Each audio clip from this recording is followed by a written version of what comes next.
Welcome back to Revise and Resubmit, the podcast that takes, those really dense academic papers and makes them surprisingly interesting. I'm Pavlov. And I'm Nikita. Okay, let's picture this. You're a researcher, a behavioral scientist, right? And you've just wrapped up, say, 5 experiments for a big paper. All 5 are trying to get at the same basic psychological idea. Now you've got these 5 different sets of results, statistical outputs, sitting there. And you need to write that final paragraph, the one that sums it all up. What do you actually write? Well, the overwhelming tendency, and you see this everywhere, I mean, even in the top journals, is to just reach for a simple qualitative summary. You end up writing things like, across these 5 studies, we found that. Or maybe the pattern was pretty similar across all 6 experiments. Right, the kind of narrative summary. And you're saying this tendency, which feels natural, statisticians call it almost irresistible. Exactly. They argue it often substitutes what they term literary exposition. Basically, nice writing for actual quantitative rigor. It sounds good, but is it mathematically sound? Okay, so that's the imbalance we're diving into today. This idea of words versus numbers in summarizing research. Precisely. We're looking closely at this imbalance, drawing directly from a really solid peer-reviewed article.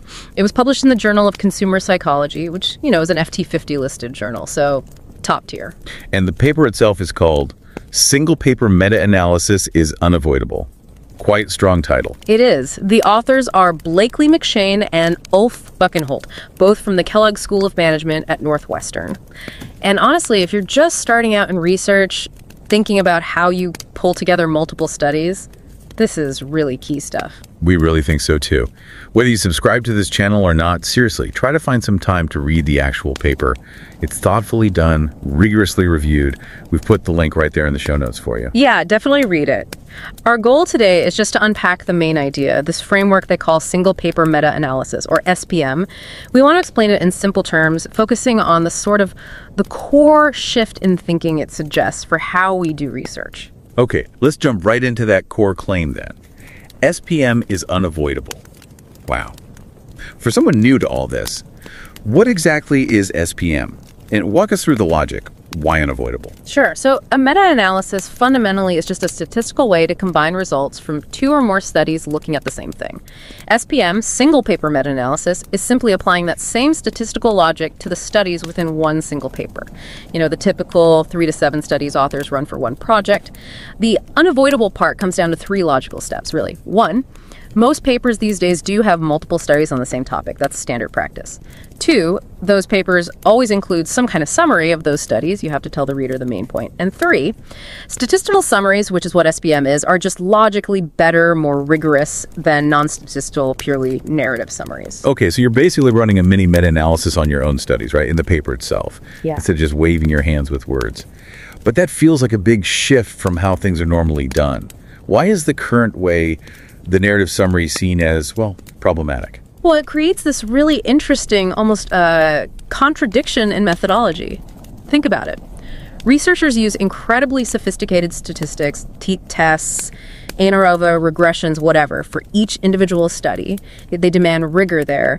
But then, when it comes to summarizing the whole set of studies, all that evidence together, they often just switch to prose. They drop the statistics. Yeah, that does sound a bit inconsistent when you put it like that. It's like you carefully measure every single ingredient with a digital scale, but then you just sort of guess how long to bake the cake. That's a great analogy, actually. But hang on, let me play devil's advocate, or maybe just a skeptical reviewer. Doesn't averaging things out statistically, like in SPM, risk glossing over important differences between the studies? Like study 1 was in a controlled lab with students, but study 4 was online with a totally different group. Isn't the qualitative summary meant to handle that nuance? That's a common concern, but it kind of misunderstands what a good meta-analysis does. The point isn't to ignore those differences, it's actually designed to quantify them. If statistics are good enough for study 1 and study 4 individually, why wouldn't a statistical approach be the best way to compare them and combine them, accounting for those varied differences? The contradiction is abandoning the math right when you need it most, when you're trying to generalize across different pieces of evidence. Okay, I see. So the weakness isn't in SPM, it's in stopping the statistical rigor too early. So if we buy that the current way is a bit flawed, What's the big theoretical win for researchers who adopt SPM? The authors talk about moving away from just chasing statistical significance, that magic p-value.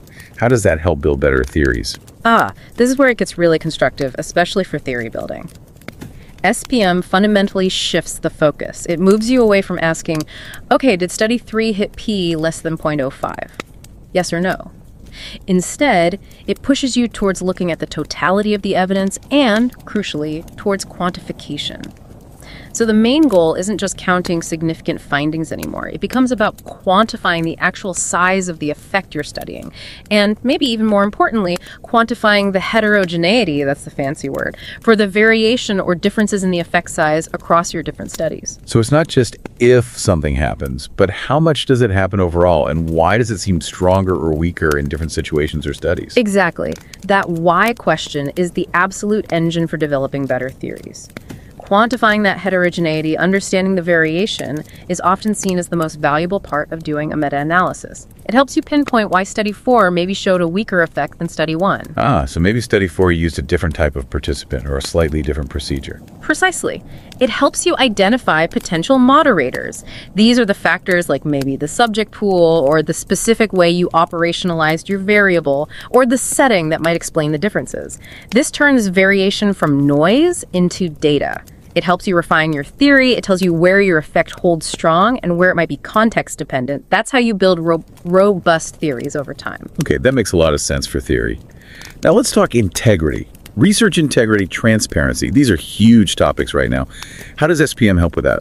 Well, it naturally encourages more transparency, almost by design. It incentivizes researchers to include all their relevant studies in the summary, even the ones that didn't quite work out as expected, the ones with non-significant results. The ones that usually end up in the file drawer. Exactly, the infamous file drawer.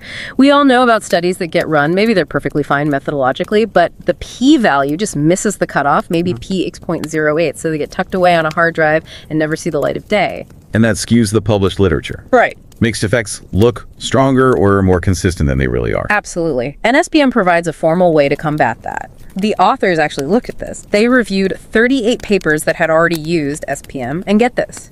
In 27 of those 38 papers, the SPM analysis included studies that weren't in the main text of the paper. Wow, really? So they were analyzing their own file drawer studies. Yes. In fact, one set of authors literally described their SPM as a meta-analysis of our file drawer. It gave them a legitimate, statistically sound way to incorporate all the evidence, the good, the bad, and the statistically ambiguous. That's a massive win for transparency and reducing publication bias. That's huge. Shifting the mindset from hiding failed studies to integrating all data. Okay, let's get practical. How does this look in action? The authors use a case study, right? A paper by Bushel and Lai on mystery products. How does SPM actually let you see and quantify the data better than just reading through 5 or, in their case, 18 study reports? Right, the Bushel and Lee example is great. They were looking at whether people prefer uncertain mystery options sometimes. Their SPM combined results from 18 different studies, and crucially, 7 of those 18 were studies not initially reported in the main paper. Okay, so traditionally you might read a summary saying something like, overall, across 18 studies, we found support for this preference, although there was some variability. Kind of vague. Exactly, that's the qualitative approach. But with SPM, one key output is often a graph, usually a forest plot. It shows you the result, the effect size estimate, and its confidence interval for every single study, plotted right there. And then, usually at the bottom, it shows the overall combined estimate from the SPM. Instantly, your focus shifts. You're not just scanning p-values, you're visually assessing the convergence of evidence.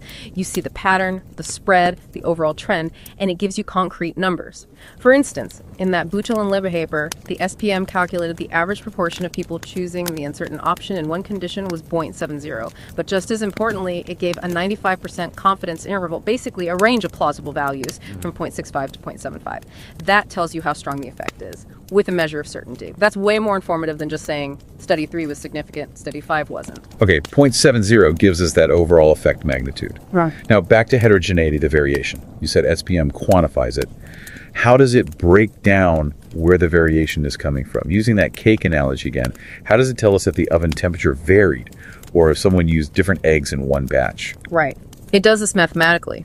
In the Bushel and Like example, the SPM calculated 3 different types of heterogeneity, giving specific numbers for each. First, they estimated study heterogeneity. Think of this as variation related to the study as a whole, maybe who ran it or when it was run. The estimate here was 0.05. Second, they estimated study condition heterogeneity. This captures variation specific to one particular condition within a study, like using a different product category, maybe apparel versus electronics, in just one part of one study. That estimate was higher at 0.08. So that's like the specific ingredient causing variation. Exactly. And third, you get the total heterogeneity, which combines these sources, and that was 0.09 in their case. So the math is actually pinpointing that more of the variation in their results seem to come from factors unique to specific conditions, the 0.08 part, rather than factors affecting entire studies, the 0.05 part. Precisely. It gives you clues about where to look for moderators. It's a level of diagnostic detail about your own data that you simply cannot get from just writing a narrative summary, no matter how carefully worded. Okay, that really clarifies the practical power of it. Yeah, and ultimately, the core message is that many of the criticisms you sometimes hear about meta-analysis, like worries about false positives, those issues aren't really caused by the statistical method itself. They're caused by bad research practices around the method, like selective reporting, like only putting in the studies that worked. SPM, when it's done properly and transparently, is actually a tool to improve accuracy and honesty. So the answer isn't to ban statistical summaries when a reviewer gets nervous. It's to fix the underlying problems, like the file drawer issue. So for anyone starting out, the takeaway seems clear. If you have multiple studies looking at the same thing, you really should be thinking about how to formally, statistically consider all that evidence together. Absolutely. The push should be towards complete reporting, being totally transparent about what you did and really focusing on quantifying effects and their variation, moving beyond that simple significant versus not significant mindset. We definitely encourage everyone to read the McShane and Buckenholt paper. The link's in the show notes. But for now, maybe here's something to chew on, building on all this. If SPM offers better rigor, helps with transparency, tackles the file drawer problem, why is there still resistance? Why do we still see debates among researchers about whether you really need to statistically combine results within a single paper? What's driving that lingering reluctance? And don't forget to subscribe to Revise and Resubmit on Spotify and Apple Podcasts. Until next time, keep those minds curious, keep questioning, and keep revising and resubmitting.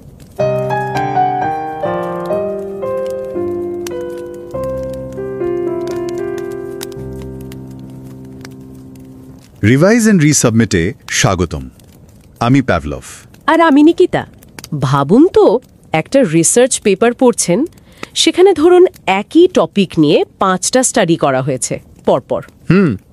দেখা গেল প্রথম, দ্বিতীয় আর চতুর্থ স্টাডিতে বেশ ভালো result, মানে যা আশা করা হয়েছিল তার প্রমাণ মিলেছে। আচ্ছা, কিন্তু ওই যে 3 নম্বর আর 5 নম্বর স্টাডি, সেগুলোতে তেমন কোনো প্রভাবই দেখা গেল না, অথবা ফলাফল খুব উইক, খুব দুর্বল। হ্যাঁ, এরকম তো হয়। এখন রিপোর্টের শেষে যদি লেখক লেখেন সব মিলিয়ে আমরা এই প্রভাবের প্রমাণ পেয়েছি, এই সব মিলিয়ে কথাটা বলুন তো ঠিক কতটা বিশ্বাসযোগ্য? আসলে প্রশ্নটা থেকেই যায়, আমরা কি সত্যিই নিশ্চিত হতে পারি এই যে আলাদা আলাদা রেজাল্ট, এগুলোকে একসাথে করে একটা নির্ভরযোগ্য সিদ্ধান্তে আসার কি কোনো ভালো উপায় আছে? আছে। আর ঠিক এই ধরনের কনফিউশন দূর করার জন্যই একটা বেশ শক্তিশালী স্ট্যাটিস্টিক্যাল অ্যাপ্রোচের কথা বলা হয়েছে আজকের পেপারটায়। হ্যাঁ, আমাদের আজকের আলোচনাতে কিন্তু ভিত্তি করছে ব্লেকলি, বি ম্যাকশেন আর উলফ বকেনহল্টের লেখা একটা আর্টিকেলের ওপর। শিরোনামটা হলো single paper meta analysis is unavoidable. আর এটা পাবলিশ হয়েছে কিন্তু খুবই প্রেস্টিজিয়াস জার্নাল অফ কনজিউমার সাইকোলজিতে। এটা একটা FT50 লিস্টেড জার্নাল। হ্যাঁ, খুবই উঁচু মানের জার্নাল।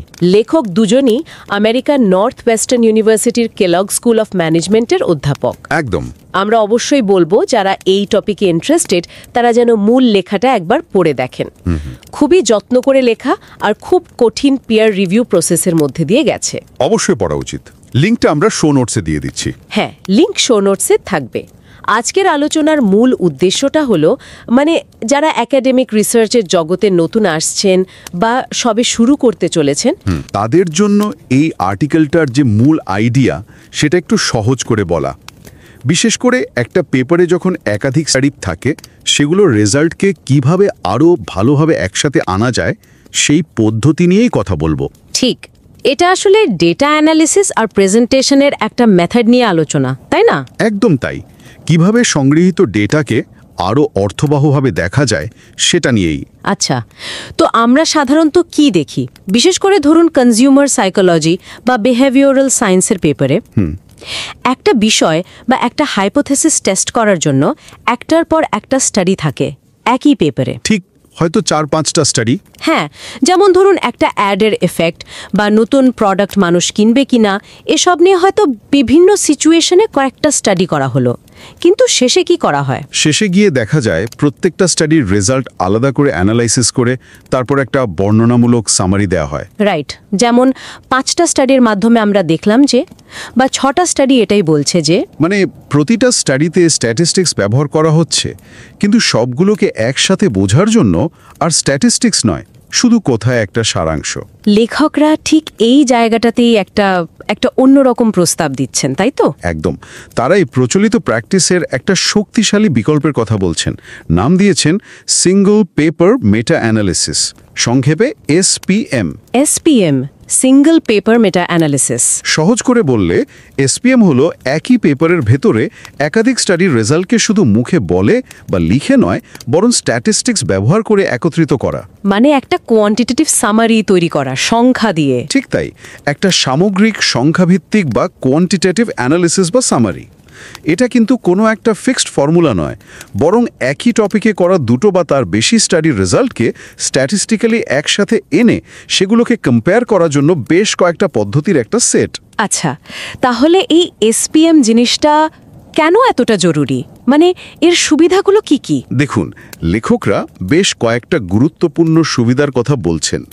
প্রথমত, SPM প্রত্যেকটা স্টাডির রেজাল্টের উপর আলাদা আলাদা করে জোর না দিয়ে সব স্টাডি থেকে পাওয়া যে এভিডেন্স তার টোটালিটি বা সামগ্রিকতার উপর ফোকাস করে। Totality of evidence. হ্যাঁ, মানে শুধু একটা স্টাডিতে কি পেলাম তার চেয়েও বড় কথা হলো সব স্টাডি মিলিয়ে আসলে ছবিটা কি দাঁড়াচ্ছে।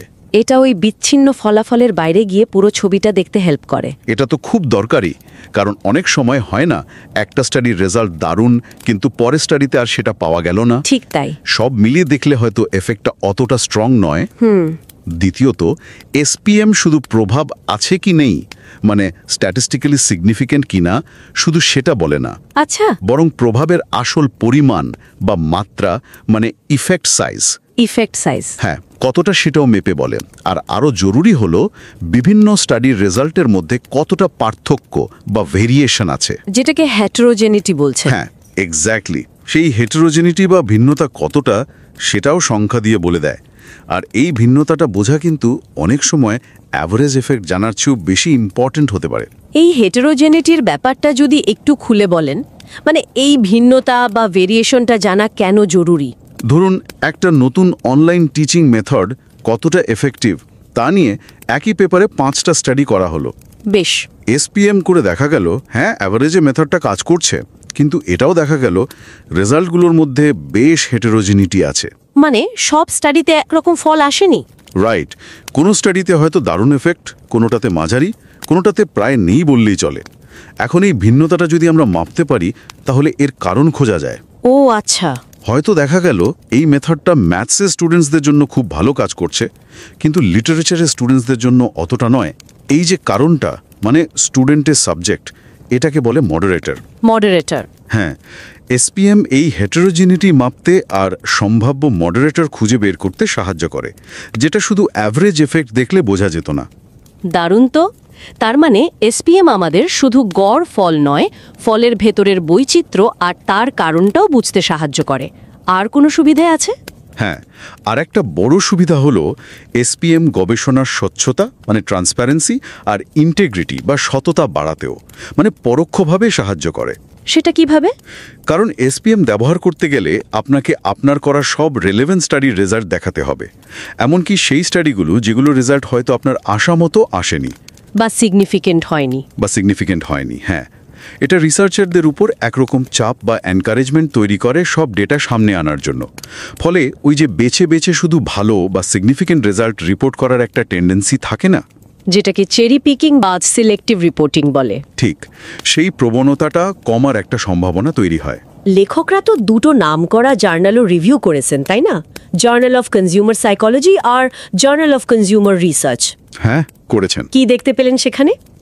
তারা দেখলেন যে অলমোস্ট সব মাল্টি স্টাডি পেপারেই এই রকম একটা গুণগত বা বর্ণনামূলক সামারি থাকে, যেমন 5টা স্টাডি আমাদের হাইপোথেসিস সাপোর্ট করে, এই টাইপের। কিন্তু খুব অল্প কয়েকটা পেপারে এসপিএম বা অন্য কোনো ধরনের স্ট্যাটিস্টিক্যাল সামারি ব্যবহার করা হয়েছে। এটা লেখকদের কাছে বেশ স্ট্রেঞ্জ আর স্ববিরোধী মনে হয়েছে। স্ববিরোধী কেন? যুক্তিটা কি এরকম যে যদি প্রত্যেকটা আলাদা স্টাডি অ্যানালাইজ করতে স্ট্যাটিস্টিক্স লাগে, হ্যাঁ, তাহলে সব স্টাডিকে একসাথে বোঝার জন্য স্ট্যাটিস্টিক্স ব্যবহার না করাটা কি লজিক্যাল? একদম।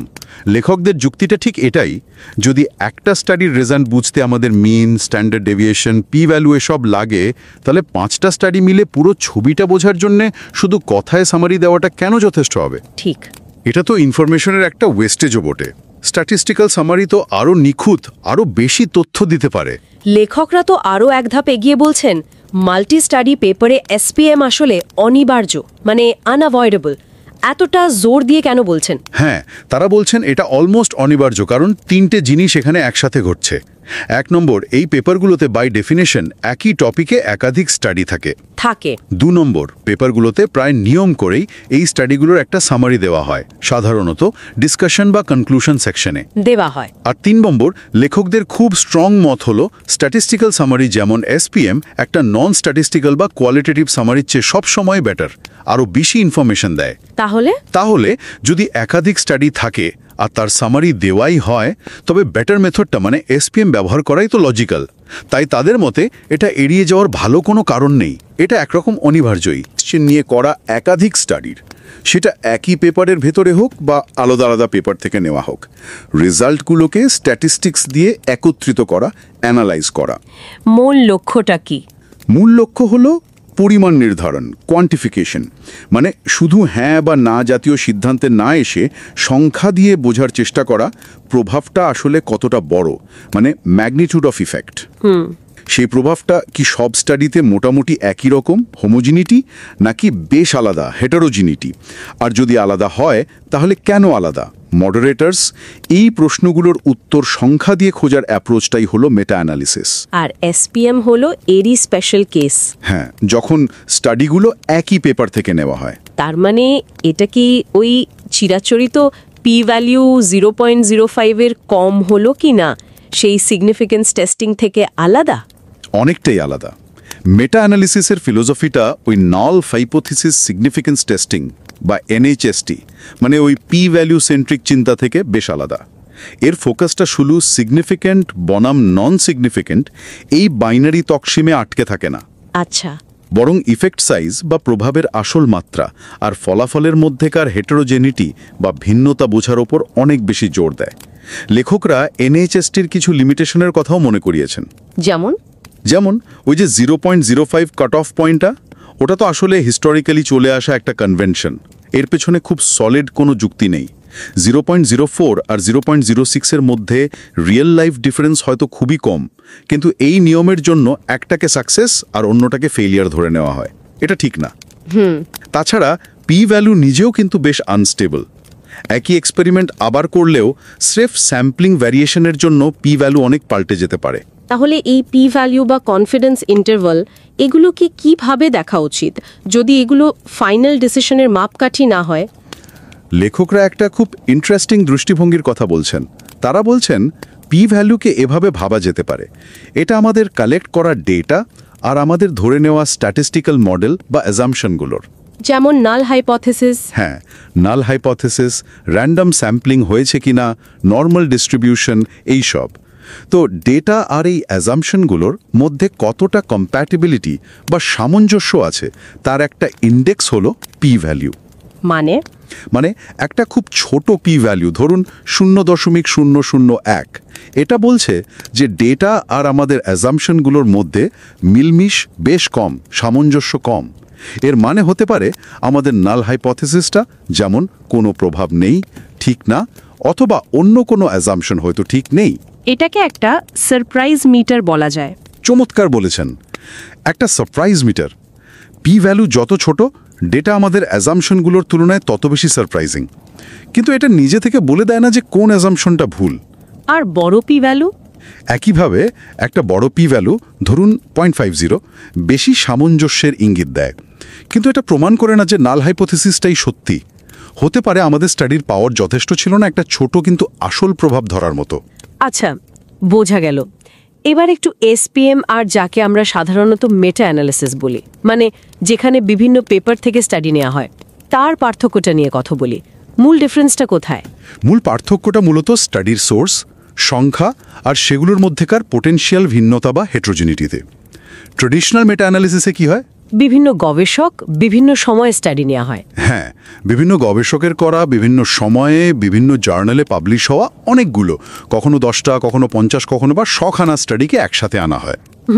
যেহেতু স্টাডিগুলো নানা জায়গা থেকে আসে, তাই সেগুলোর মেথড, স্যাম্পল, এমনকি রেজাল্ট মাপার স্কেলও আলাদা হতে পারে। ফলে রেজাল্টগুলোতে হেটেরোজেনিটি বা ভিন্নতা অনেক বেশি থাকার চান্স থাকে। এই বেশি হেট্রোজেনিটির কি কোনো সুবিধা আছে? হ্যাঁ, এই বেশি হেটেরোজেনিটি আবার মডারেটর, মানে ভিন্নতার কারণগুলো খুঁজে বের করার জন্য ইউজফুল হতে পারে, কিন্তু রেজাল্ট কম্পেয়ার করার জন্য প্রায়শই সেগুলোকে একটা স্ট্যান্ডার্ড স্কেলে, যেমন কোহেন্স ডিতে কনভার্ট করে নিতে হয়। আর এসপিএম এর ক্ষেত্রে? এসপিএম যেহেতু একই রিসার্চার বা টিমের করা, একই পেপারে ভেতরের কয়েকটা স্টাডি, সাধারণত 2 থেকে 10-12টা নিয়ে কাজ করে, এখানে সিচুয়েশনটা অন্যরকম।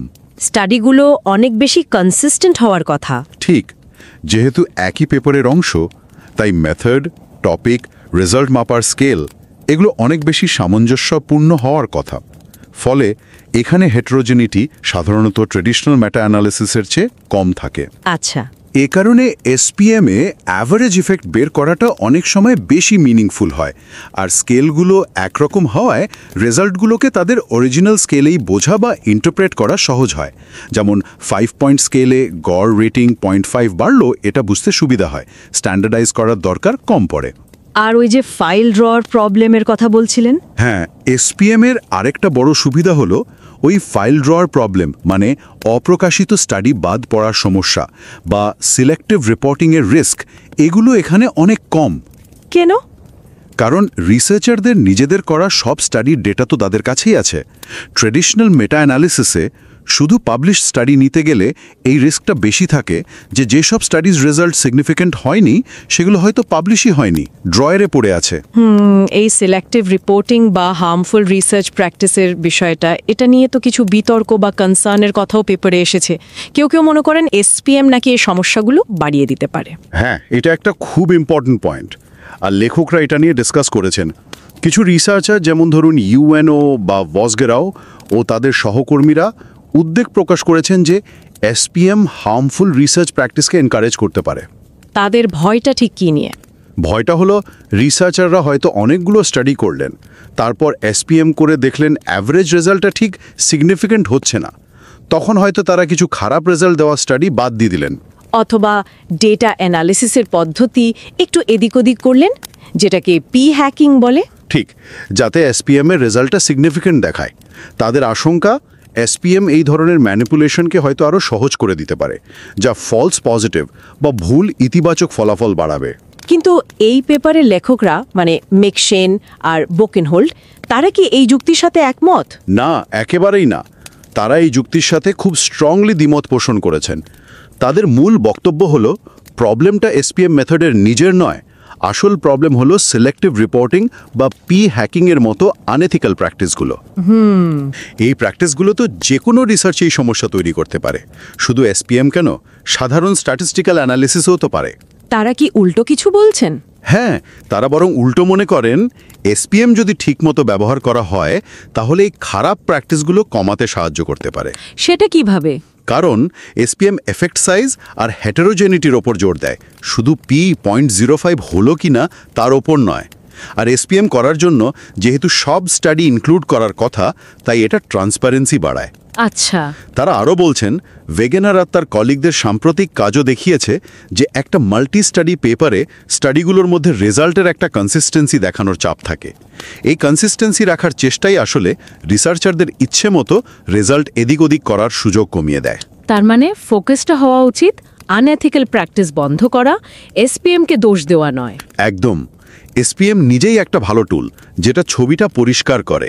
অনেকটা আয়নার মতো। আয়না তো শুধু ছবিটাই দেখায়। কেউ যদি আয়নার সামনে দাঁড়িয়ে নিজেকে অন্যরকম দেখানোর চেষ্টা করে, সেটা তো আয়নার দোষ না। বাহ, চমৎকার উপমা। ঠিক তাই, সমস্যাটা রিসার্চারের, অভ্যাসের, পদ্ধতির নয়। এসপিএম বরং সেই অভ্যাসটাকে আরও ক্লিয়ারলি সামনে আনে। রিভিউ প্রসেস নিয়েও একটা ইন্টারেস্টিং পয়েন্ট তুলেছেন লেখকরা। হ্যাঁ, এটা সত্যিই ভাবনার মতো। তারা বলছেন, অনেক সময় জার্নালের রিভিউয়াররা হয়তো সিলেক্টিভ রিপোর্টিংয়ের ভয় থেকে লেখকদের বলেন, পেপার থেকে এসপিএম অংশটা বাদ দিন। শুধু এসপিএম অংশটা? হ্যাঁ, কিন্তু মজার ব্যাপার হলো, তারা পেপারের বাকি অংশটা, যেখানে স্টাডিগুলো আলাদা করে রিপোর্ট করা হয়েছে, সেটা একই রাখতে বলেন। এটা তো অদ্ভুত। লেখকদের মতে এটা খুবই অযৌক্তিক। যদি রিভিউয়ারের সত্যিই ডাউট থাকে যে লেখক হয়তো কিছু স্টাডি হাইড করেছেন বা ডেটা ম্যানিপুলেট করেছেন, তাহলে তো সেই ডাউটটা পুরো পেপারটার ওপরই পড়া উচিত, শুধু এসপিএম অংশের ওপর নয়। তাহলে কি করা উচিত রিভিউয়ারের? সেক্ষেত্রে রিভিউয়ারের উচিত সেই বিষয়ে ডিরেক্টলি প্রশ্ন তোলা বা প্রমাণ চাওয়া, অথবা পেপারটা রিজেক্ট করা। শুধু এসপিএম বাদ দিলে তো মূল সমস্যাটা একই থেকে গেল।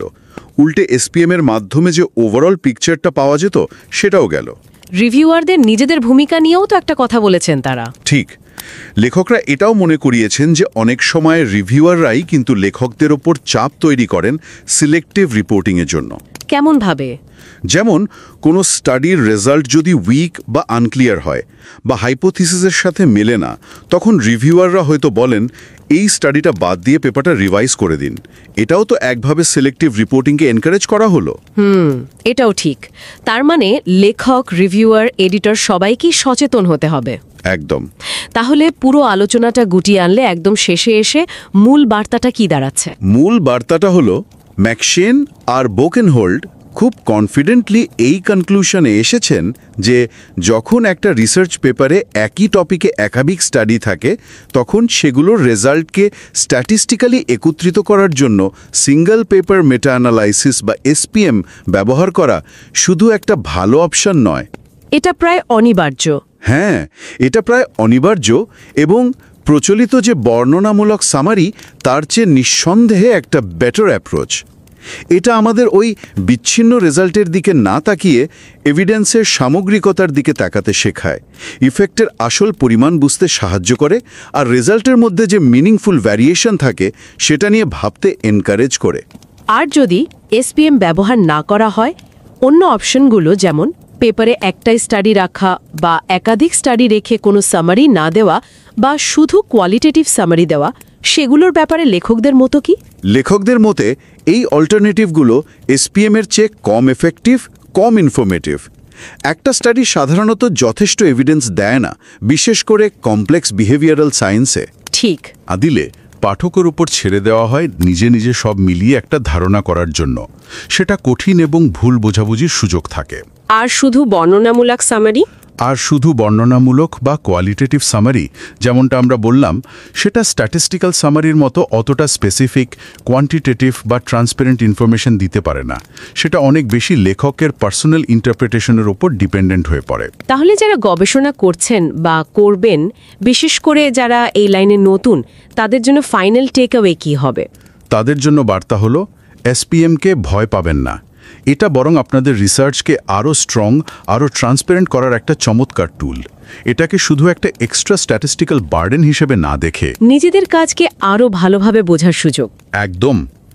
নিজেদের কাজকে আরও ভালোভাবে বোঝা এবং প্রেজেন্ট করার একটা সুযোগ হিসেবে দেখুন। এটা আপনাদের রেজাল্টের মধ্যে যে স্বাভাবিক ভিন্নতা থাকবে, সেটাকে প্রবলেম হিসাবে না দেখে সেটাকে অ্যানালাইসিস করে নতুন কিছু শেখার পথ খুলে দিতে পারে। আর যদি এসপিএম করা খুব কঠিন মনে হয়? হ্যাঁ, যদি কোনো কারণে ফুল এসপিএম করা খুব ডিফিকাল্ট মনে হয় বা পসিবল নাও হয়, লেখকরা অন্ততপক্ষে সব স্টাডির রেজাল্টের, বিশেষ করে ইফেক্ট সাইজ আর তার কনফিডেন্স ইন্টারভ্যালের একটা গ্রাফিক্যাল সামারি দেওয়ার জন্য জোর দিচ্ছেন। যেমন এর একটা খুব ভালো এক্সাম্পল হলো ফরেস্ট প্লট, যেটা এই পেপারের ফিগার 1-এ দেখানো হয়েছে।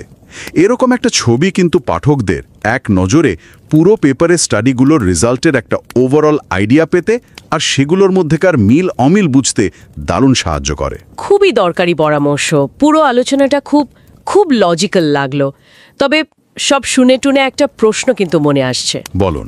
যদি এসপিএম আর এই ধরনের স্ট্যাটিস্টিক্যাল সামারি সত্যি এতটা বেটার, এতটা লজিক্যাল আর প্রায় অনিবার্যই হয়, তাহলে কেন এখনও বেশিরভাগ রিসার্চার আর জার্নালগুলো সেই পুরনো মানে কোয়ালিটেটিভ বা বর্ণনামূলক সামারির ওপরই বেশি নির্ভর করে? এটা একটা $1 মিলিয়ন কোয়েশ্চেন। এটা কি শুধুই একটা মানে অভ্যাসের ব্যাপার, নাকি এর পেছনে আরও ডিপ কোনো মেথোডোলজিক্যাল বা ট্রেনিংয়ের অভাব বা এমনকি হয়তো কিছুটা কালচারাল ব্যারিয়ারও আছে যা এই দরকারি পরিবর্তনটাকে আটকে দিচ্ছে? এটা সত্যি ভাবার বিষয়। এই প্রশ্নটা মনে হয় আমাদের সবারই একটু ভেবে দেখার জন্য রেখে যাওয়া যেতে পারে, তাই না?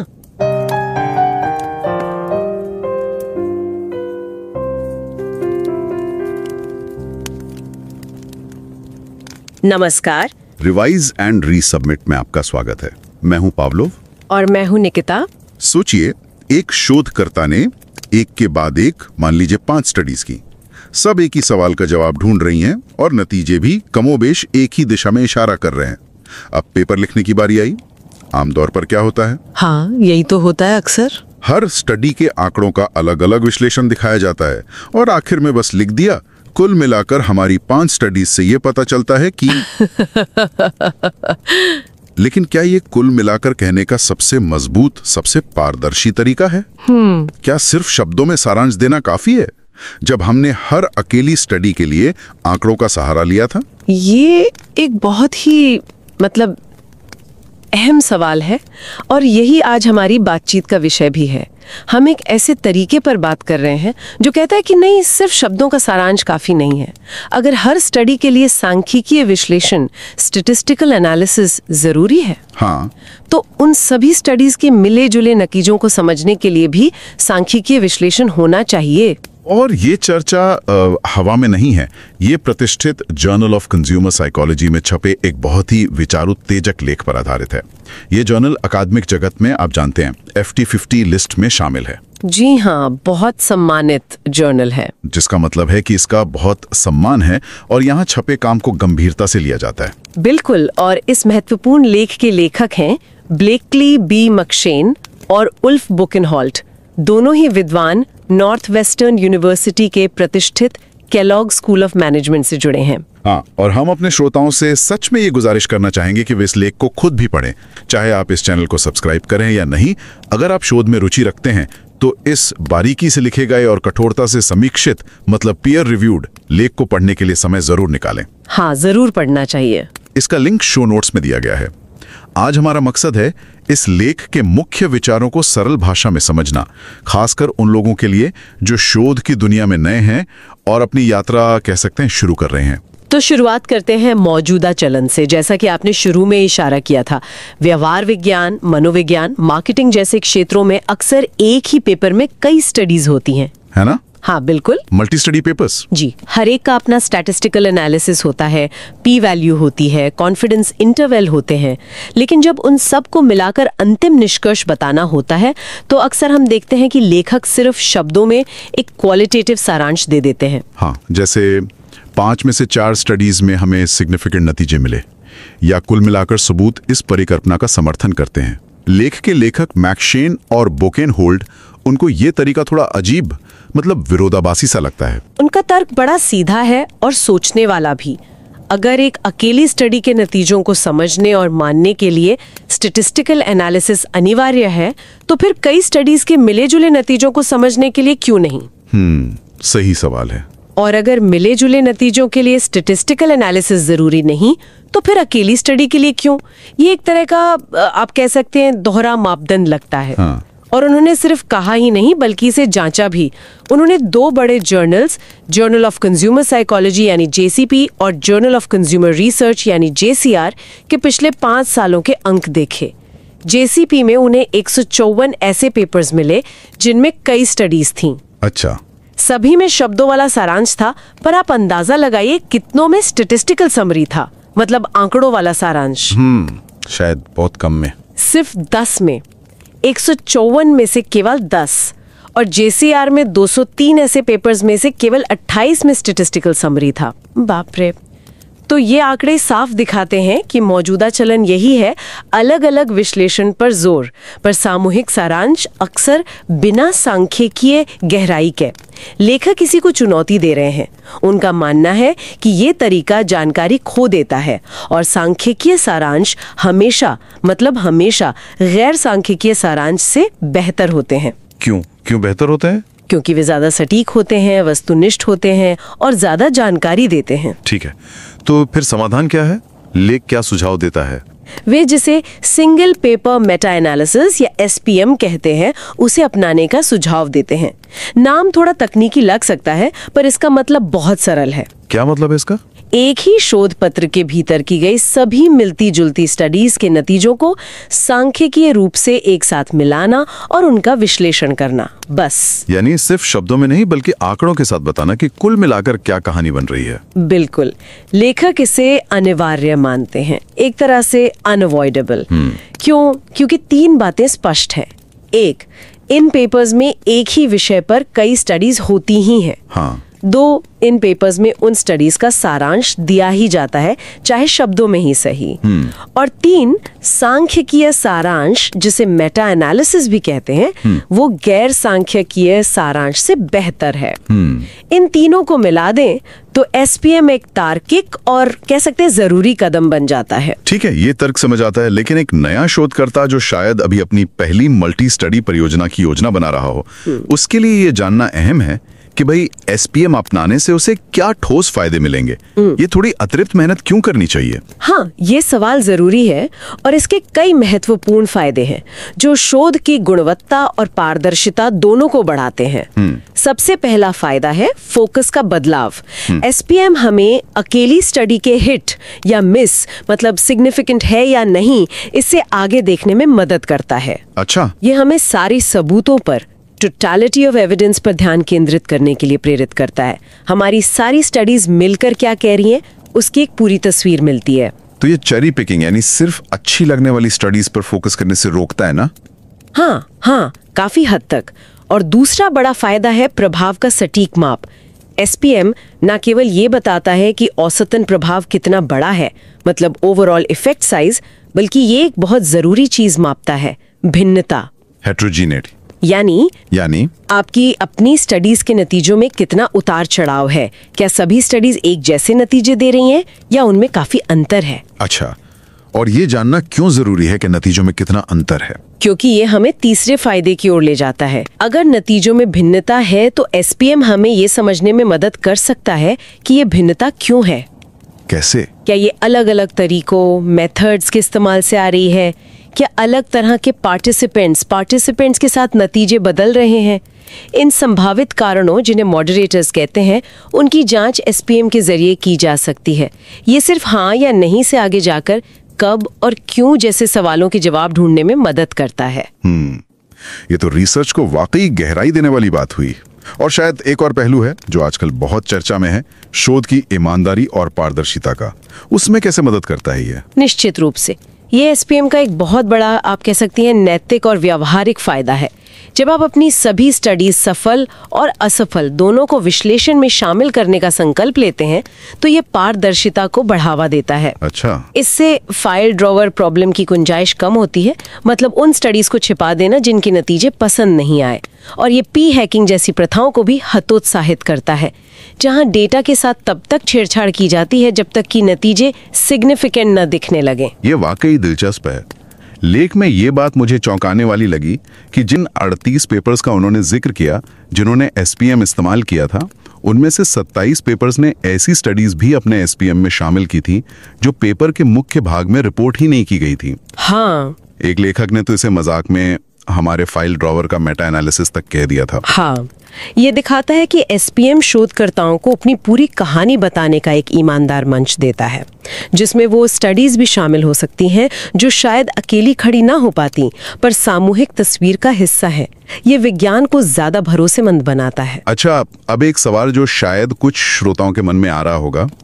मेटा एनालिसिस शब्द तो हमने पहले भी सुना है, जहां शोधकर्ता किसी विषय पर प्रकाशित हुई बहुत सारी अलग अलग स्टडीज को अक्सर अलग अलग लेखकों की मिलाकर विश्लेषण करते हैं।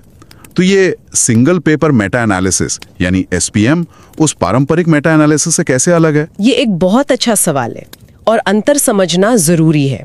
पारंपरिक मेटा एनालिसिस में अक्सर बहुत ज्यादा भिन्नता, हेट्रोजिनेटी होती है। सोचिए, अलग अलग देशों में अलग अलग समय पर अलग अलग तरीकों से की गई स्टडीज को मिलाया जा रहा है। हाँ, वो तो बहुत अलग अलग होंगी। जी, तो ये भिन्नता अपने आप में अध्ययन का एक दिलचस्प विषय बन जाती है। यानी ये पता लगाना कि किन कारकों, किन मॉडरेटर्स की वजह से नतीजे बदल रहे हैं। लेकिन एसपीएम में स्थिति अलग है, क्योंकि सारी स्टडीज एक ही टीम या शोधकर्ता की होती हैं। बिल्कुल, एसपीएम में स्टडीज ज्यादा समान, होमोजीनियस होती हैं, क्योंकि वे एक ही रिसर्च प्रोग्राम का हिस्सा होती हैं। अक्सर एक ही तरह के तरीके और माप इस्तेमाल करती हैं। इसके कुछ खास फायदे हैं। पहला, नतीजों को समझना अक्सर आसान होता है। कैसे? आपको मानकीकृत इकाइयों जैसे कॉहन्स डी या हैजेस जी पर पूरी तरह निर्भर नहीं रहना पड़ता। आप अक्सर मूल माप, ओरिजिनल स्केल पर ही बात कर सकते हैं, जो ज्यादा सहज लगता है। और शायद औसत प्रभाव, जो एवरेज इफेक्ट है, उसका मतलब भी ज्यादा साफ होता है। हाँ, क्योंकि आप मिलती जुलती स्टडीज का औसत निकाल रही हैं, तो वो औसत ज्यादा सार्थक, ज्यादा मीनिंगफुल लगता है। पारंपरिक मेटा एनालिसिस में कभी कभी बहुत भिन्न स्टडीज का औसत निकालना वो सेब और संतरे मिलाने जैसा लग सकता है। हाँ, समझ गया। तीसरा, एसएमपीएम में चयनात्मक रिपोर्टिंग, सिलेक्टिव रिपोर्टिंग की चिंता सिद्धांत रूप में कम होनी चाहिए, क्योंकि लेखक के पास अपनी सभी स्टडीज का पूरा डेटा होता है। उन्हें दूसरी स्टडीज को ढूंढने या लेखकों से संपर्क करने की जरूरत नहीं होती। ठीक है। इस पूरी अवधारणा को और ठोस बनाने के लिए लेख में ईवा सी ब्यूचल और रुइक्सी ली के 2023 के एक पेपर का उदाहरण दिया गया है। क्या आप सरल शब्दों में समझा सकती हैं कि उस पेपर में एसएमपीएम ने क्या भूमिका निभाई? Mystery products.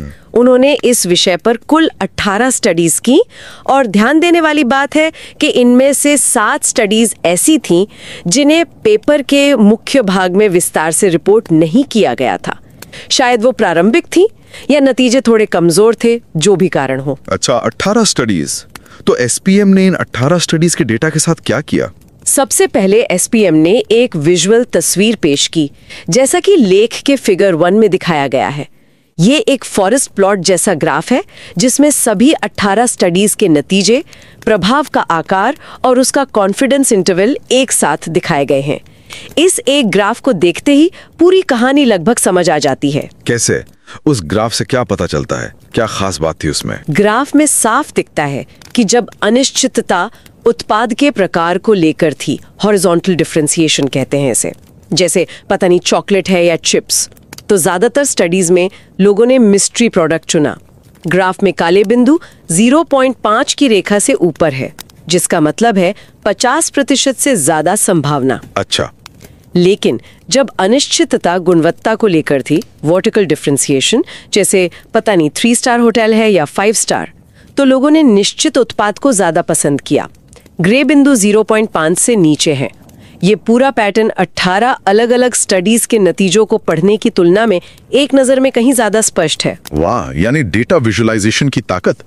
और क्या एसपीएम ने सिर्फ तस्वीर दिखाई या सटीक आंकड़े भी दिए? नहीं, सिर्फ तस्वीर नहीं, एसपीएम ने सटीक आंकड़े भी दिए, जैसा लेख की टेबल 2 में दिखाया गया है।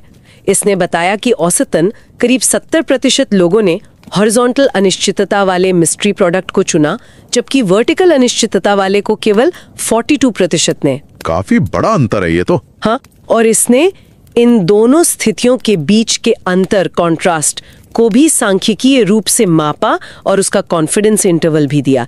ये सिर्फ हाँ या नहीं से कहीं ज्यादा जानकारी है। और उस भिन्नता, हेटेरोजेनिटी का क्या हुआ, जिसके बारे में हम बात कर रहे थे, क्या वो भी पता चली? हाँ, एसपीएम ने उसे भी मापा। इसने बताया कि इन 18 स्टडीज के नतीजों में आपस में कितनी भिन्नता थी, और फिर ये सवाल उठा कि ये भिन्नता क्यों थी। जैसा आपने कहा, शायद इसलिए कि कुछ स्टडीज में होटल इस्तेमाल हुए थे, कुछ में कोई और उत्पाद। एसपीएम इस भिन्नता को समझने और उसके संभावित कारणों यानी मॉडरेटर्स की औपचारिक जांच करने का रास्ता खोलता है। और सबसे अहम बात, इसमें वे 7 अप्रकाशित स्टडीज भी शामिल थीं, जिससे तस्वीर पूरी हुई, ज्यादा ईमानदार हुई। बिल्कुल, ये पारदर्शिता और ईमानदारी का एक बेहतरीन उदाहरण है।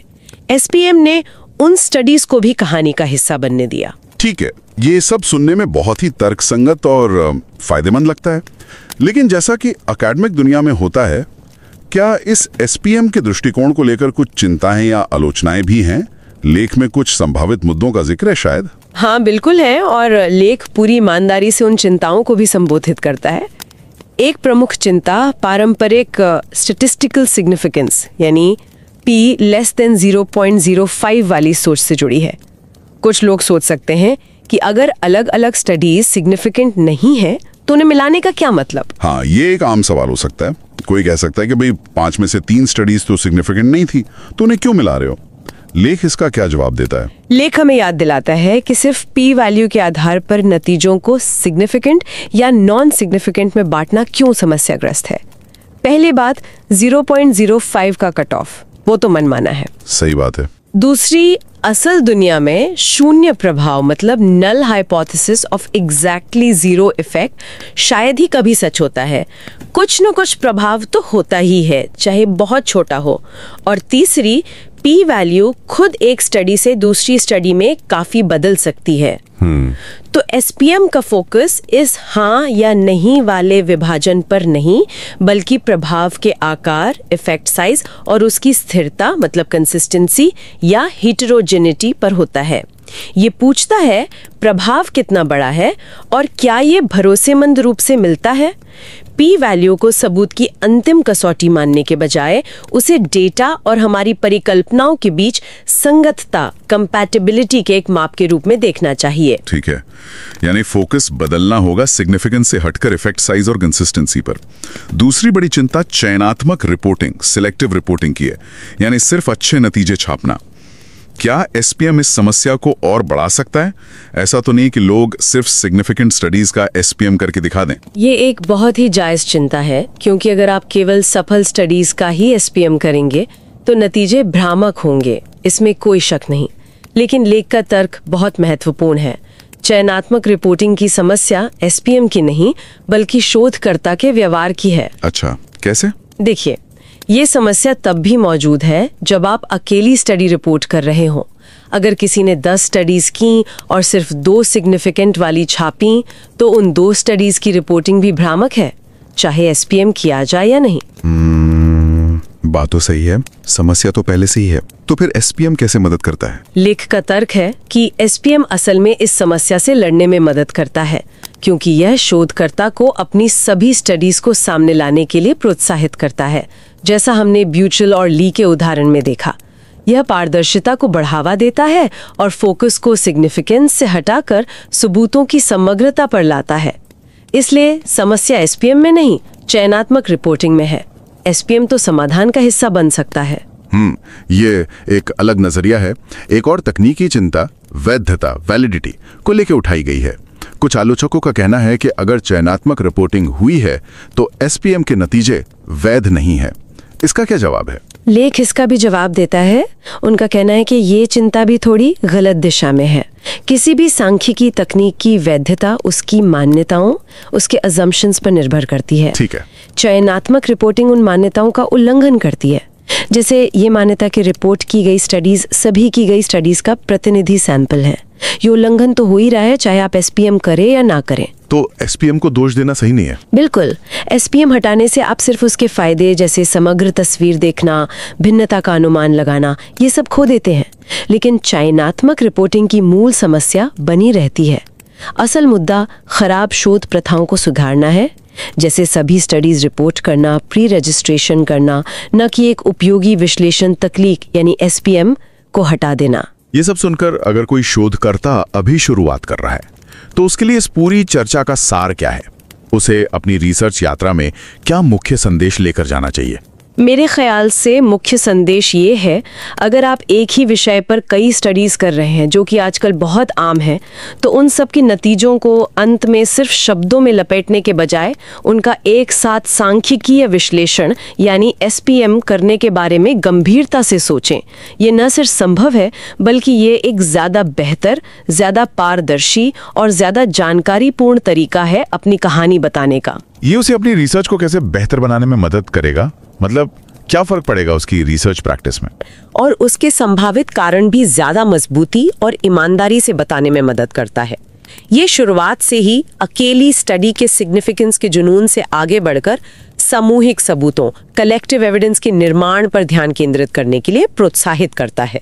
संक्षेप में कहें तो यह बेहतर और ज्यादा जिम्मेदार विज्ञान की दिशा में एक महत्वपूर्ण कदम है। ये वाकई एक महत्वपूर्ण दृष्टिकोण है। ये सिर्फ नतीजों को संकलित करने का एक तरीका नहीं है, बल्कि यह खुद अपनी रिसर्च को और गहराई से समझने का भी एक जरिया लगता है। बिल्कुल सही कहा आपने।